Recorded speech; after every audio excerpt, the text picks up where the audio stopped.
गांव ही में एक शादी थी और शादी में बारात आया हुआ था और बारात के दिन एक युवक, एक दलित समाज का युवक अचानक से पता नहीं कहां गायब हो जाता है। अचानक से गायब होने के बाद उसके परिजन जो है वो एफआईआर करते हैं, थाने में जाते हैं, एफआईआर करते हैं। लेकिन होता कुछ यूं है कि 4 दिनों बाद उस युवक की शव मिलती है और शव इतनी दर्दनाक स्थिति में मिलती है कि शायद देखने के बाद आपका भी रूह कांप उठेगा। तो उसके साथ साजिश रचा गया। एक तिलक था और एक बारात था और उसी के साजिश में तिलक और बारात को अटेंड करने के लिए लोग मेरे भाई को बुलाया था और हाँ, गांव में ही था।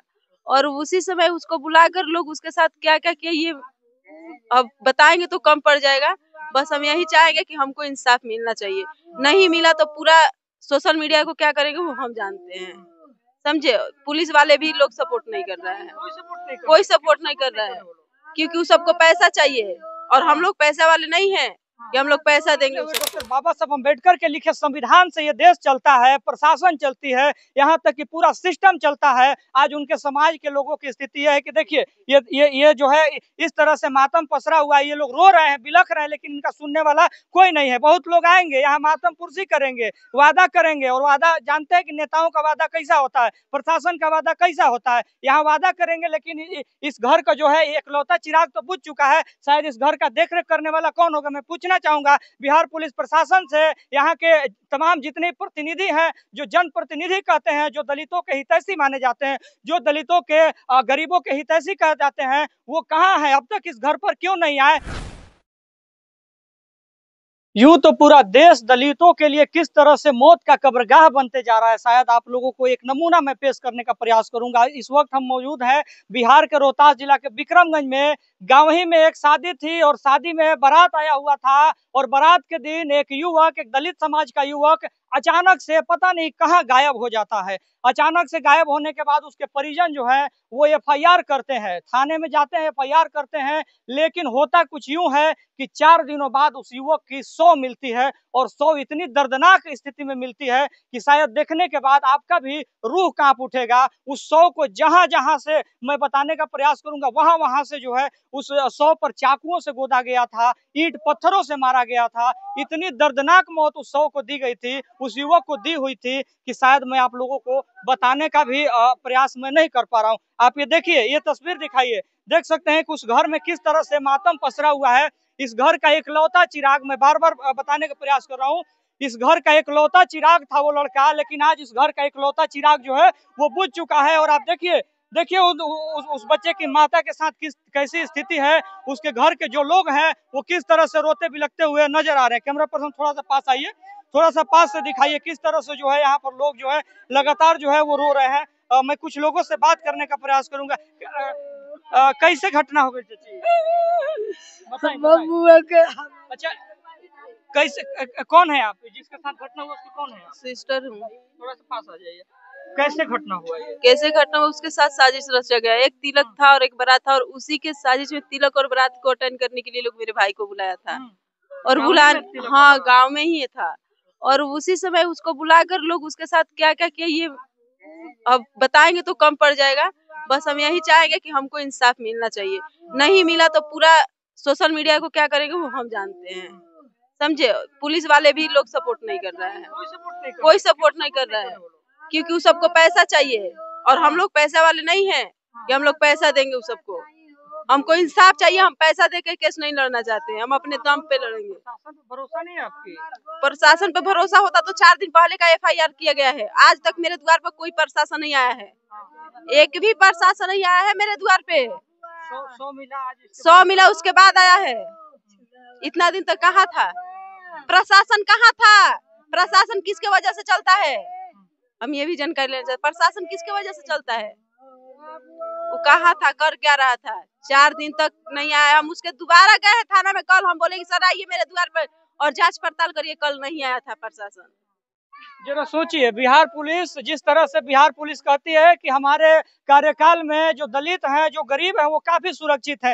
हालांकि एफआईआर किए हुए 4 दिन हो गया, लेकिन 4 दिनों में बिहार पुलिस जो प्रशासन की टीम है वो एक बार भी इनके दरवाजे पर नहीं आती है। और आज 100 मिलने के बाद मातम पुरसी करने के लिए यहाँ पर आती है कि हम पूरी ईमानदारी पूर्वक काम कर रहे हैं। मैं पूछना चाहूंगा, इस बच्ची ने जिस तरह से कहा कि हमारी सैलरी से, हमारी टैक्स के पैसे से प्रशासन की सैलरी बनती है, लेकिन वही प्रशासन जाति और धर्म देख करके जब काम करने लगे तो क्या ही होगा। और भी लोग हैं, देख सकते हैं सभी लोग जो है कहीं ना कहीं सभी की आंखों में जो है वो आंसू देख पा रहे होंगे। आप थोड़ा सा और पास आ जाइए, भैया इधर आ जाइए। क्या नाम हुआ आपका? मेरा नाम बुधन कुमार है। गाँव के ही हैं आप? हाँ, गांव के हैं।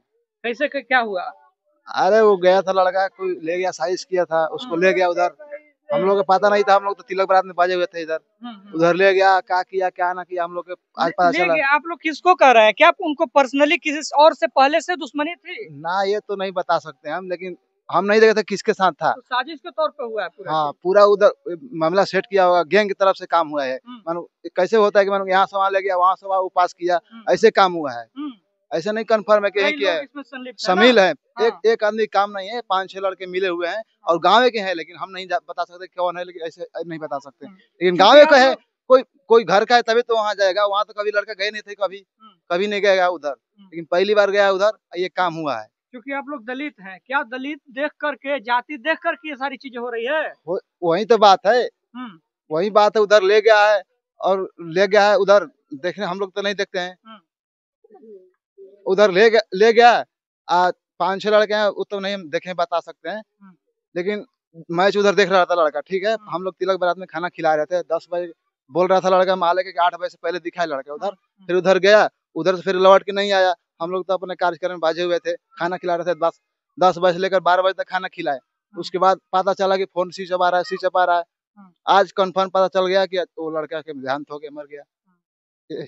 जिस समाज से निकले हुए डॉक्टर बाबा साहब अम्बेडकर के लिखे संविधान से ये देश चलता है, प्रशासन चलती है, यहाँ तक कि पूरा सिस्टम चलता है, आज उनके समाज के लोगों की स्थिति यह है कि देखिए ये जो है इस तरह से मातम पसरा हुआ है। ये लोग रो रहे हैं, बिलख रहे हैं, लेकिन इनका सुनने वाला कोई नहीं है। बहुत लोग आएंगे यहाँ, मातम पुरसी करेंगे, वादा करेंगे, और वादा जानते हैं कि नेताओं का वादा कैसा होता है, प्रशासन का वादा कैसा होता है। यहाँ वादा करेंगे, लेकिन इस घर का जो है एकलौता चिराग तो बुझ चुका है। शायद इस घर का देख करने वाला कौन होगा? मैं पूछना चाहूंगा बिहार पुलिस प्रशासन से, यहाँ के तमाम जितने प्रतिनिधि हैं, जो जनप्रतिनिधि कहते हैं, जो दलितों के हितैषी माने जाते हैं, जो दलितों के गरीबों के हितैषी कहे जाते हैं, वो कहाँ है? अब तक इस घर पर क्यों नहीं आए? शायद उस घर का एकलौता व्यक्ति था, एकलौता थे ना वो जी।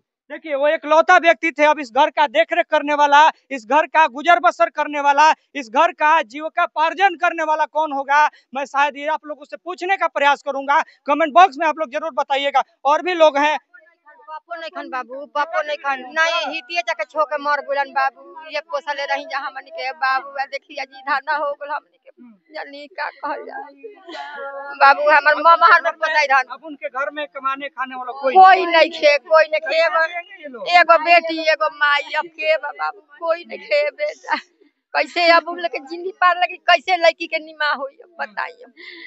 जरा सोचिए, जिस घर की स्थिति ऐसी है कि एकलौता वो कमाने वाला व्यक्ति था, उसके पिताजी का भी जो साया है वो बचपन में ही उजड़ चुका था। और कैमरा पर्सन ये दिखाइए, एक बेटी है, जो बेटी अभी किस तरह से रो रही है, उसकी माताजी किस तरह से रो रही हैं। शायद उनके घर पर कोई आने को तैयार नहीं है, कोई देखरेख करने को तैयार नहीं। मैं मांग करूंगा कि इस बच्ची को एक नौकरी देने का प्रयास किया जाए, जिसकी वजह से इस घर का जीविकोपार्जन किया जा सके। और भी मैं बात करना चाहूंगा, क्या मांग क्या है आपकी प्रशासन से, या जो आप लोगों को आपको देख रहे होंगे मुख्यमंत्री नीतीश कुमार जी तक ये खबर अगर पहुंच रही होगी तो क्या मांग करेंगे आप? पहले मेरा भाई का न्याय, उसके बाद घर चलाने के लिए नौकरी दे सकता है क्या प्रशासन? बिना घूस के उसको नौकरी देने के लिए भी तो घूस चाहिए ना। सरकार की एक योजना है कि जिसके घर में इस तरह की मौतें होती है उसको एक नौकरी दी जाती है, तो क्या आपको नहीं लगता कि आपको नौकरी मिलेगी? तो नौकरी मिलेगी तो अच्छा है, नौकरी मिलेगी तो नौकरी कर लेंगे, लेकिन सबसे पहले नौकरी से पहले मेरा भाई का न्याय चाहिए। कानून व्यवस्था, न्याय व्यवस्था कहीं ना कहीं पूंजीपतियों के हाथों में चरमराता हुआ नजर आ रहा है। क्या लगता है कि इस दौर में आपको न्याय मिलेगी? मिलना चाहिए, नहीं मिलेगी तो फिर हम प्रशासन के ऊपर कुछ भी कर सकते हैं, करवाइए। तो क्या होगा? नहीं मिलेगी, नहीं मिलेगी। चूंकि आपके घर में अब कोई कमाने वाला भी नहीं है, कहीं ना कहीं आप लोग एक एक रोटी को भी मोहताज हैं। चूंकि आप हैं, आपकी माता जी हैं, तो क्या आप लोग अगर प्रशासन या फिर अगर बिहार सरकार आपको नौकरी नहीं देती, आपकी जीविकोपार्जन नहीं चलाती है, तो क्या आप लोग भी दर दर के ठोकर खाने को मजबूर? दर दर के ठोकर खाए खाएंगे, प्रशासन से लड़ेंगे, लड़ेंगे, दलित से मदद लेंगे, दलित से मदद लेके लड़ेंगे। प्रशासन और जो पिछल रहा है ना, सब हम लोग के ही दम पे चलता है। दलित से जब वोट जाता है, कहाँ जाता है? दलित से चलता है ना। तो हमको यहाँ पे नौकरी दे चाहे ना दे, सबसे पहले अन्याय मिलना चाहिए। जिन जिन लोगों ने मेरे भाई को मारा है उस सबको फांसी की सजा होनी चाहिए। हम सबको पहचाने हैं और सबको हम नाम देंगे जाके, और नहीं फांसी हुआ ना तो फिर हम प्रशासन को भी कुछ कर सकते हैं। हाँ। क्योंकि आप लोग FIR पहले भी दे चुकी थी थाने में, और आप कह रही हैं कि प्रशासन एक बार भी यहाँ पर नहीं आया है। हम झूठ बोल सकते हैं, सारा जनता झूठ थोड़ी बोल सकता है। नहीं आया। देखिए ये सब लोगों की तस्वीरों को आप देखिए, गांव के भी लोग हैं, सभी लोग, प्रशासन नहीं आया था यहाँ, कोई नहीं आया था यहाँ। देखिए भैया किस तरह से बिहार की हमारी स्थिति है। जिस बिहार पुलिस के बदौलत नीतीश कुमार जी ट्वीट करते हैं कि हमारे बिहार की जो पुलिस है वो 5 मिनट में सेवा देती है, 5 मिनट में जो विक्टिम के पास पहुंच करके उसकी मदद करती है। लेकिन स्थिति यह है कि आज 4 दिन हो चुका था, लेकिन एक बार भी यहाँ पर बिहार पुलिस झांकने तक नहीं आई। और आज ये परिवार किस तरह से रोता बिलखता हुआ नजर आ रहा है। एक बेटी है किस तरह से कह रही है कि मुझे प्रशासन पर उम्मीद नहीं है, इसलिए उम्मीद नहीं है कि मैंने 4 दिन पहले जब FIR किया था तो बिहार पुलिस प्रशासन मेरे घर पे क्यों नहीं आया था।